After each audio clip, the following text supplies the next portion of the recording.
Salut à tous, après une première sélection de montres à moins de 1200 € pour vos cadeaux de Noël 2023, une deuxième sélection avec des montres proposées au prix inférieur à 2000 €, je vous propose maintenant d'attaquer notre troisième et dernière sélection qui vous présente des montres entre 2850 € et un peu plus de 32 000 € que nous avons, comme pour les deux sélections précédentes, testées et approuvées et que vous pouvez donc acheter les yeux fermés si elles vous plaisent. Vous trouverez à cet effet dans la description sous cette vidéo l'ensemble des liens vous permettant d'accéder directement aux e-shops des marques.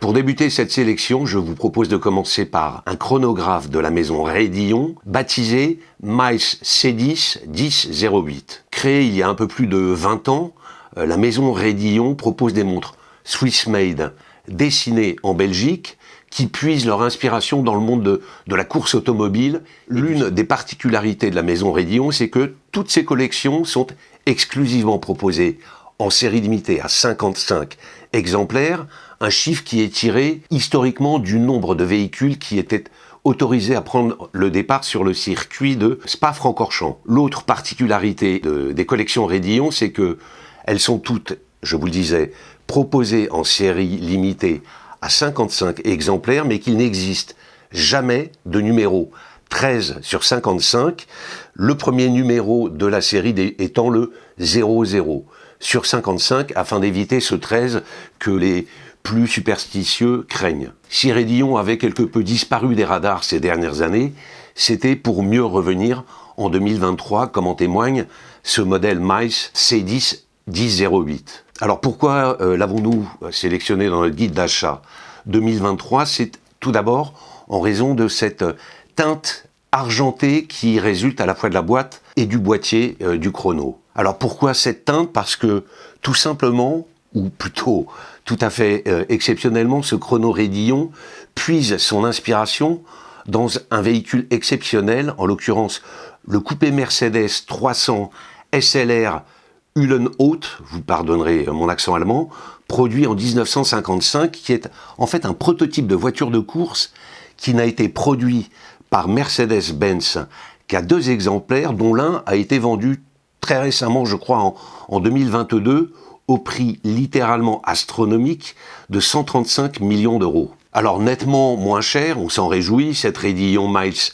C10 1008 se présente sur un boîtier coussin de 41 mm de diamètre, paré d'une finition intégralement satinée, seuls les élégants chanfreins qui séparent les cornes de la carrure étant polymiroirs, au même titre d'ailleurs que les boutons poussoirs du chronographe et de la couronne de remontoir vissée. Ses courtes cornes et son fond convexe lui assurent un confort de portée irréprochable, la montre trouvant parfaitement sa place sur le poignet. La carrure fuselée de la montre accueille côté gauche une plaque vissée gravée du numéro du modèle sur les 55 exemplaires produits, quand dans les anciennes générations Raidillon, le numerus clausus était directement gravé à même la carrure. Là maintenant, c'est une jolie plaque vissée qui accueille cette précision. Le cadran, également argenté, se part d'une finition, d'un traitement brossé circulaire qui génère un rendu métallique un peu industriel qui va changer en fonction de la lumière entrante. Véritablement magnifique, le résultat,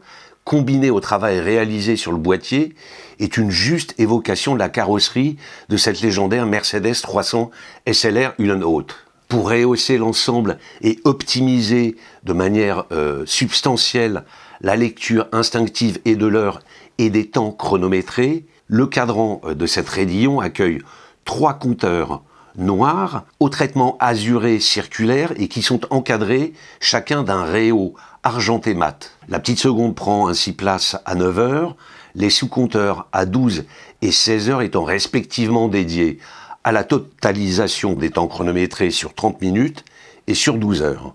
Répondent à ces 3 compteurs en 6, 9, 12 un affichage du jour et de la date logé à 3 heures. Les amateurs des productions Raidillon retrouverons enfin à 11h le célèbre chiffre 55, ici dans un macaron qui nous rappelle l'une des spécificités des montres de la maison belge. L'ensemble forme un cadran remarquablement équilibré auquel les différents traitements de surface apportent un très beau volume et des magnifiques jeux de lumière en fonction de la luminosité ambiante. Le spectacle est assez remarquable. Alors pour motoriser cette belle bête, Raidillon fait le choix d'un calibre suisse éprouvé et fiable, comme elle l'a toujours fait. En l'occurrence, il s'agit d'un Sellita SW500 de nouvelle génération, c'est-à-dire qu'il apporte une confortable réserve de marche de 62 heures, 62 heures étant une autonomie très honorable quand on parle chronographe. Enfin, pour parachever le look gentleman driver de son chrono, Raidillon choisit de l'habiller d'un très beau, robuste mais extrêmement souple bracelet en cuir de couleur cognac que vient fermer une boucle déployante avec logo gravé, son système de réglage vous permettant par incrément de 5 mm à peu près d'en régler la longueur sans outil pour un confort optimisé en toutes circonstances. Raidillon nous propose ici un chrono à la fois sobre et élégant, mais doté d'une réelle et séduisante personnalité, dont les amateurs d'ailleurs apprécieront la réalisation soignée et le soin porté aux détails, autant de raisons pour lesquelles nous l'avons retenu dans notre sélection de Noël. Enfin, dernière info et pas des moindres, Raidillon propose cette Miles C10 1008 au prix public de 2850 €.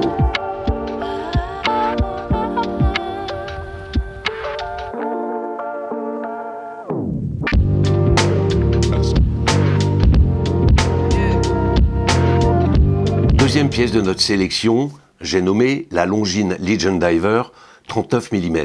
Alors l'histoire de Longines dans l'univers des montres de plongée remonte à 1958, j'entends dans les montres de plongée civiles. En 1958, elle sort la Nautilus Skin Diver référence 6921-1 et en 1959, dans la foulée, elle lance la référence 7042 équipée d'un boîtier compresseur avec lunettes tournantes internes et la présence de deux couronnes dont l'une permet le réglage de la dite couronne. À partir de 2007, Longines va redonner vie à ses montres de plongée en sortant une réédition de sa plongeuse sous l'appellation Longines Legend Diver que les collectionneurs vont désigner par les initiales LLD. Le succès est au rendez-vous et la marque va progressivement déployer de nombreux modèles qui au début, affichent tous 42 mm de diamètre. En 2019, cependant, des références en 36 mm sont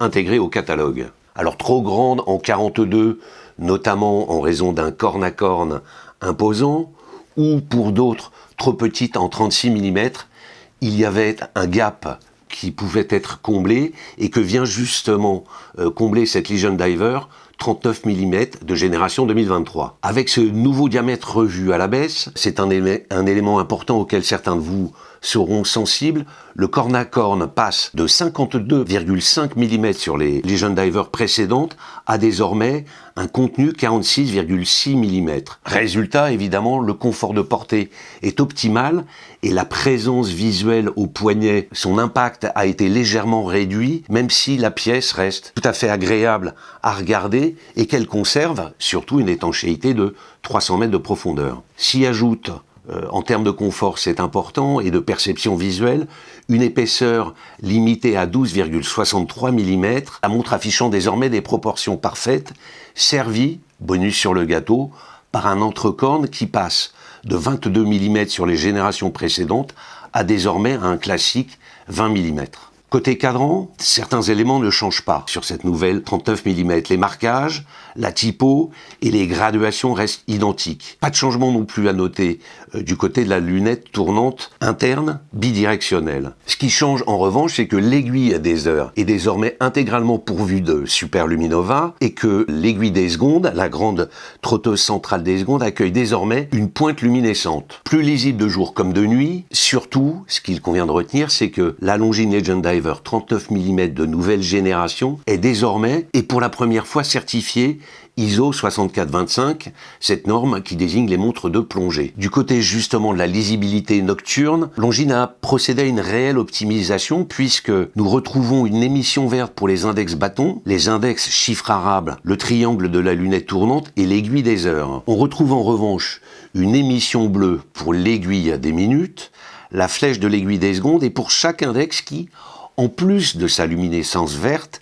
accueille un point ou un trait à émission bleue. Le résultat est d'une efficacité redoutable. Comme sur les générations précédentes, cette nouvelle LLD est fermée d'un fond vissé qui est orné en revanche d'un nouveau logo d'un plongeur en relief, porteur d'un harpon et qui abrite, c'est l'un des atouts phares du modèle, le calibre L888. Alors ce qu'il convient de retenir de ce mouvement automatique de dernière génération, c'est que tout d'abord, il délivre une très confortable réserve de marche de 72 heures, qu'il est équipé d'un spiral en silicium et offre à ce titre une résistance aux champs magnétiques et aux chocs optimisée et que le montre affiche une précision également optimisée. En effet, la montre est dans son intégralité, donc la montre finie, est certifiée chronomètre par le COSC. Sa dérive au quotidien est dès lors, dans le pire des cas, de -4 à +6 secondes par jour. Cette nouvelle Longines accueille par ailleurs un nouveau bracelet acier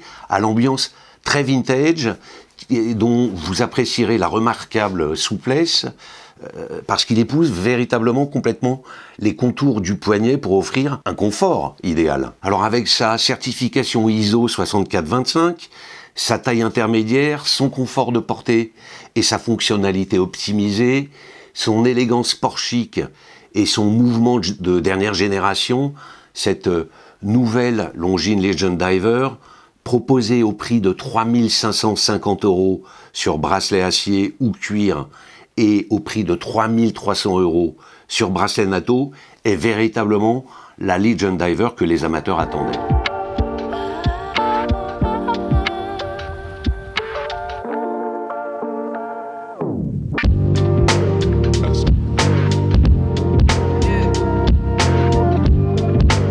Restons dans les profondeurs océaniques et dans le Swatch Group avec le troisième modèle de notre sélection qui est l'Omega Seamaster 300 Summer Blue. En 1957, Omega dévoile, sans le savoir, j'imagine, 3 montres qui vont marquer de leur empreinte l'histoire de l'horlogerie en même temps qu'elles marqueront l'histoire d'Omega. Il s'agit des Speedmaster, Railmaster et Seamaster 300. Digne descendante de son aîné, cette nouvelle Seamaster 300 a été dévoilée cet été au sein d'une collection baptisée Summer Blue, destinée à rendre hommage à une ligne de montres légendaire d'Omega. Le principe, c'était de parer chacune des références déclinées dans cette collection d'un cadran bleu dont la teinte et la texture doivent refléter la profondeur jusqu'à laquelle chacun des modèles peut aller. Pour cette Omega Seamaster 300 Summer Blue que nous avons retenue dans nos recommandations d'achat pour Noël, Omega nous propose,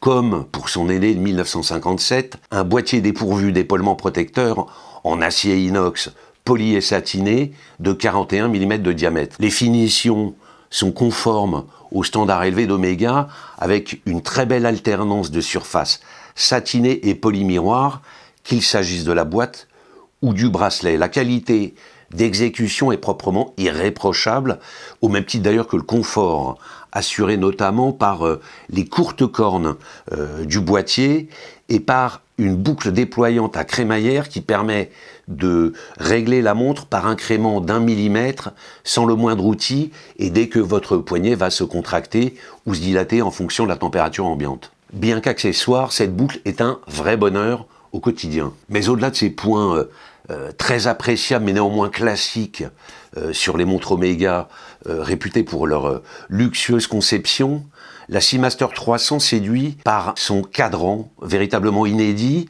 un cadran d'un bleu dégradé qui va être cerclé d'une lunette céramique polie bleu marine, rythmée de graduation bleu ciel. Il s'agit d'un cadran, je vous disais, bleu dégradé, qui est verni et sa teinte s'assombrit, comme tout dégradé, au fur et à mesure que l'on s'éloigne du puits des aiguilles pour aller en périphérie du cadran. Omega va y ajouter des index chiffres arabes et des index triangulaires qui sont sculptés à même la surface du cadran et pourvus, comme les aiguilles, d'un magnifique superluminova bleu pastel, une teinte qu'on n'avait jamais vue ailleurs. Spectaculaire de nuit, la luminescence est à émission bleue, seule la perle de la lunette tournante et l'aiguille des minutes étant à émission verte. Il convient enfin de signaler que cette Omega Seamaster Summer Blue bénéficie d'une robustesse et d'une précision hors norme. Motorisée par le calibre 89-12, elle est certifiée Master Chronometer par le METAS, cet organisme indépendant qui valide un certain nombre de critères, et des critères très exigeants sur les montres qui passent entre ses mains. En l'occurrence, ce qu'il convient de retenir pour le client, ce sont 2 points. C'est tout d'abord l'extrême résistance au champ magnétique de la montre, jusqu'à 15 000 Gauss, et une précision absolument redoutable qui s'établit dans une marge de tolérance de 0 à plus 5 secondes par jour. Cette Omega Seamaster Summer Blue figure ainsi parmi les montres mécaniques les plus précises du marché. D'une polyvalence absolue, cette magnifique Omega Seamaster Summer Blue, proposée au prix de 8 200 €, affiche toutes les qualités nécessaires pour être votre seule et unique montre.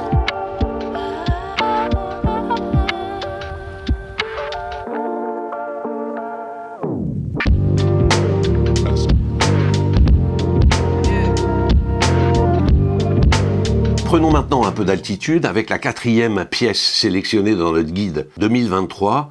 J'ai nommé l'IWC montre d'aviateur chronographe 41 Top Gun Ceratanium. Alors au travers de cette montre d'aviateur, IWC nous plonge au cœur de 3 de ses domaines d'expertise. Tout d'abord les montres d'aviateur qui constituent chez IWC depuis quelques années le tremplin véritablement privilégié des nouveautés de la manufacture, dont l'offre en la matière large et diversifié fait d'IWC le leader, je pense, incontesté sur ce segment. L'autre domaine d'expertise d'IWC mis en exergue par cette nouvelle Top Gun Ceratanium, c'est précisément l'expertise de la manufacture en matière de matériaux high-tech. Spécialiste notamment du titane ou de la céramique, cette nouvelle Top Gun s'équipe pour le coup d'un boîtier en cératanium. Dévoilé en 2017, à l'occasion du lancement d'une édition Aquatimer spécifique, il s'agit d'un matériau propre à IWC qui associe les propriétés du titane, à savoir un matériau léger et incassable, aux propriétés de la céramique, en l'occurrence la dureté extrême et la résistance aux rayures. Ceux qui suivent l'actualité d'IWC l'ont d'ailleurs vu tout récemment habillé le modèle montre d'aviateur performance Mercedes AMG Petronas Formula One Team, référence IW 3883, je reprends mon souffle, dont la boîte et le bracelet sont réalisés en cératanium justement. Alors IWC associe ici la boîte d'une teinte noire métallique en cératanium de 41 mm de diamètre, une taille dont il convient de préciser qu'elle est réjouissante parce qu'on a vu parfois chez IWC des modèles au diamètre XXL, donc la 41 mm, c'est tout à fait raisonnable. Elle associe le noir du cératanium à un bracelet en caoutchouc noir incrusté de textile pour une ambiance ton sur ton, pour ne pas dire furtive. Cette dimension furtive, justement, est complétée par la présence d'un cadran noir mat affichant une minuterie, des index et des aiguilles empli d'un superluminova teinté gris clair. Petit détail, mais réjouissant, les amateurs et les observateurs apprécieront le galbe de l'aiguille de chronographe et celui des minutes, qui apporte une dimension véritablement sublime au cadran de la montre. Malgré cette ambiance ton sur ton, cette IWC Top Gun Ceratanium bénéficie d'une remarquable lisibilité, de jour comme de nuit. La lisibilité d'Ion est d'ailleurs servie par un cadran finement grainé avec lequel tranche de manière très efficace et admirable la finition azurée circulaire des 3 compteurs de chronographe. La réalisation est ici, comme toujours chez IWC, véritablement bluffante. IWC complète la véritable fonctionnalité de son chrono par un affichage du jour et de la date positionné à 3 heures. Enfin, dernier domaine d'expertise mis en exergue par cette Top Gun Ceratanium, c'est celui des chronographes. Le modèle embarque en effet le calibre de manufacture référence 69-385. Alors certes, il dispose d'une réserve de marche sans doute un peu courte à l'aune des standards actuels puisqu'elle s'établit à 46 heures. Mais ce mouvement est équipé d'abord d'une roue à colonne, qui est un dispositif qui assure une définition très claire des phases individuelles de start, stop, reset du chronographe, avec des poussoirs qui requièrent des pressions relativement fermes qui vont générer un clic net et précis, très agréable. Il dispose par ailleurs, et ça aussi c'est sympa, d'un montage à cliquet bidirectionnel très efficace, semblable au remontage Peloton d'IWC. Poursuivant dans cette veine full black, IWC abrite cette belle mécanique derrière un fond saphir légèrement teinté gris-noir qui est en parfaite adéquation avec le reste de la montre, mais qui ne vous empêchera pas, heureusement, de voir la mécanique en mouvement et notamment la roue à colonne du calibre. À la fois chic et discret, ce chronographe luxueusement réalisé, ténébreux et très séduisant est proposé par IWC au prix de 13 800 €.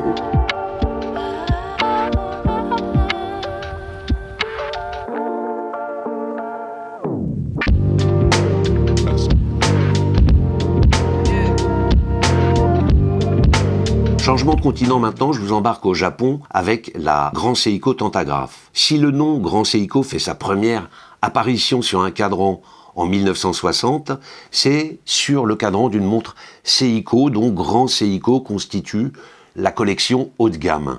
Il faut attendre 2017 pour que Grand Seiko prenne son envol et devienne une marque à part entière. Ses ambitions d'aujourd'hui sont les mêmes que celles d'hier, puisqu'il s'agit d'offrir une qualité de réalisation, une robustesse et une précision qui sont à même de concurrencer les plus grandes marques helvétiques. La Grand Seiko Tantograph dévoilée cette année, sous la référence SLGC 001, confirme plus que jamais que l'objectif est atteint. Le Tantograph est tout d'abord réalisé dans l'un des matériaux de prédilection de la manufacture, en l'occurrence le titane haute intensité. Il s'agit d'un matériau, vous le savez sans doute, 30 à 40% plus léger que l'acier et qui offre notamment une admirable résistance à la corrosion. Bien que le titane soit nettement plus dur que l'acier à travailler, Grand Seiko nous fait la preuve ici de son extrême savoir-faire en la matière, avec notamment, aussi bien côté boîte que bracelet, une alternance de surface satinée mate et de surface polymiroir, telles qu'on peut les voir sur des montres en acier classiques. Sachant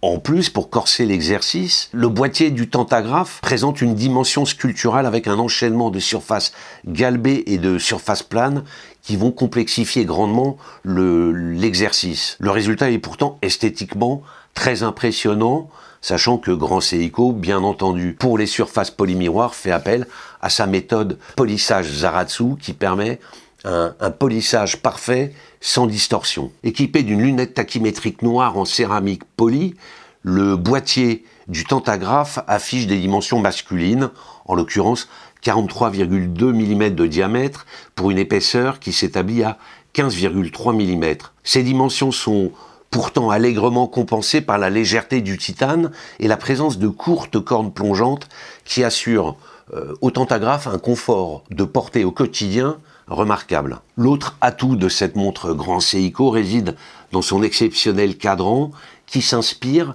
du mont Iwate au Japon. Alors le cadran est bleu, texturé et tout en relief, et il est mis en valeur par la présence de 3 sous-compteurs à la finition lisse et par de magnifiques index fastés proéminents qui permettent une remarquable lisibilité de jour comme de nuit, celle nocturne étant assurée par le LumiBright, cette substance luminescente exclusive à la Seiko Watch Corporation. Son dernier atout, qui n'est pas des moindres, réside dans la mécanique embarquée, en l'occurrence le calibre manufacture 9SC5. Alors, il s'agit tout d'abord d'un mouvement haute fréquence qui bat donc à 36 000 alternances par heure, mais également d'un mouvement qui délivre une très confortable réserve de marche de 72 heures et Il s'agit enfin d'un chronographe disposant d'un embrayage vertical et d'une roue à colonne. Véritable illustration de cette esthétique chère à Grand Seiko, mais également véritable démonstration de l'expertise acquise par la manufacture en matière de traitement et d'usinage du titane, cette Grand Seiko Tantagraph, chronographe vraiment exceptionnel, est proposée au prix de 14 300 €.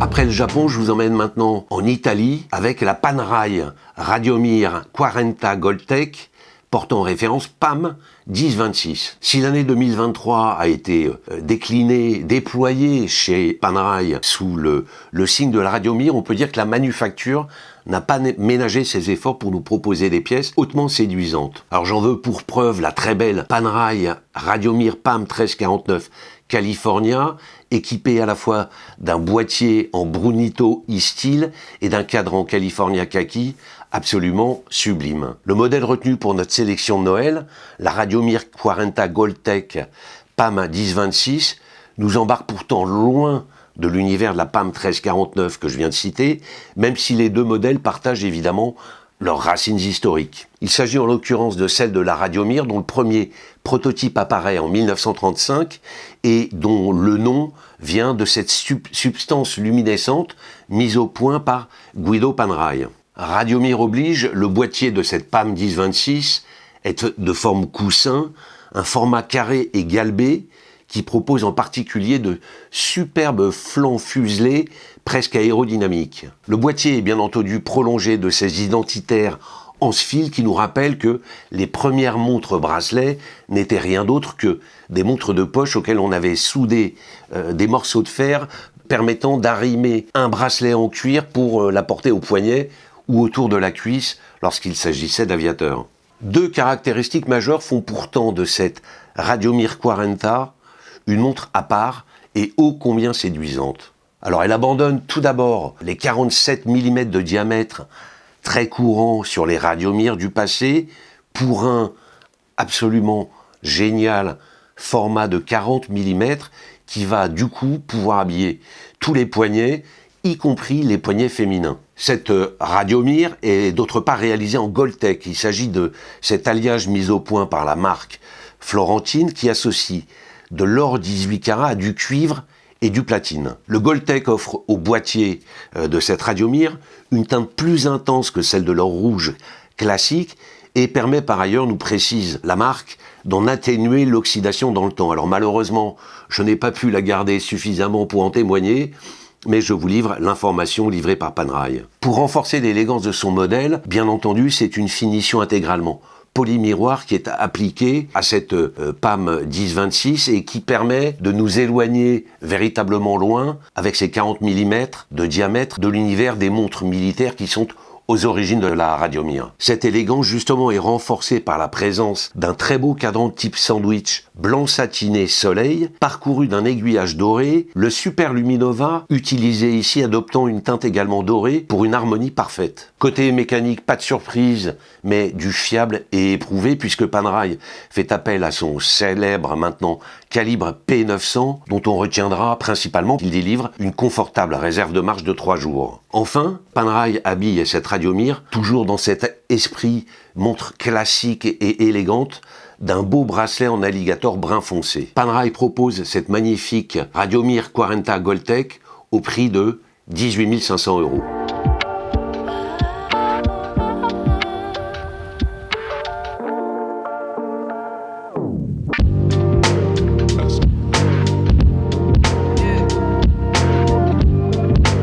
Retournons maintenant, si vous le voulez bien, sous la surface des océans, avec la dernière pièce recommandée dans notre guide d'achat de Noël, en l'occurrence, la Blancpain 50 Fathom, 70e anniversaire, acte 3. Édité pour célébrer les 70 ans de la légendaire montre de plongée 50 Fathom de Blancpain, dont les célébrations se sont déroulées en 3 temps, c'est l'une des plus inattendues et des plus belles nouveautés de cette année 2023. Cette série limitée puise tout d'abord son inspiration, et elle la puise très directement, dans un modèle baptisé Mil-Spec, dévoilé par Blancpain en 1957. Apparu 4 ans après la 50 Fathom originelle, dévoilée donc, si vous êtes bon en maths, en 1953, la Mil-Spec proposait une sécurité supplémentaire. En l'occurrence, son cadran accueille à 6 heures une pastille qui va, en fonction du degré d'étanchéité de la montre, changer de couleur. Plus précisément, si l'eau s'infiltre dans le cadran de la montre, la pastille passe du blanc au rouge, témoignant ainsi à son porteur que la montre n'est plus étanche. C'est ce véritable collector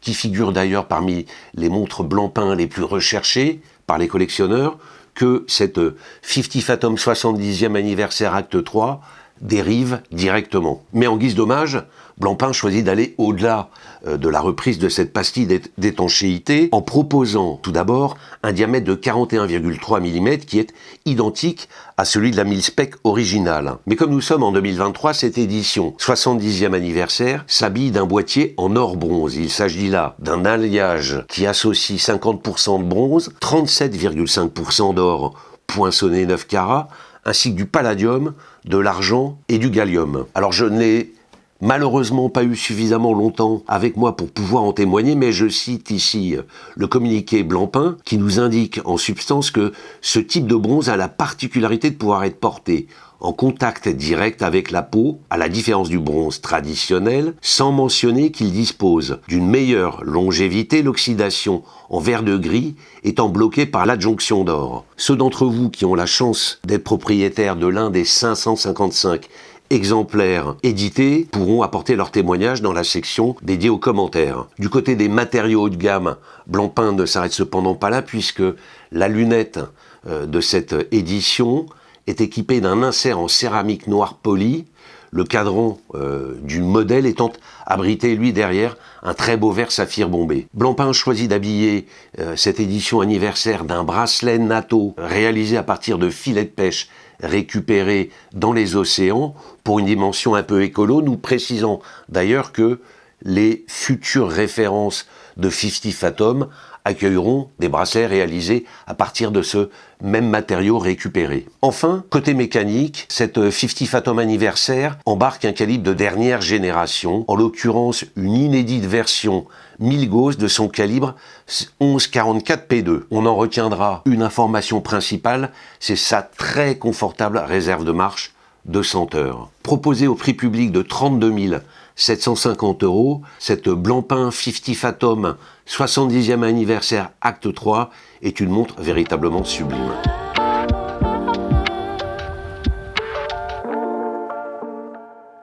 Merci à tous de votre attention. Cette 3e et dernière sélection de montres de Noël est maintenant terminée. N'hésitez pas à me faire part de vos commentaires, de vos questions, de vos remarques dans la section dédiée ci-dessous, à consulter les 2 autres sélections de Noël. Et en attendant, moi je vous dis à très bientôt pour une prochaine revue. Merci, ciao.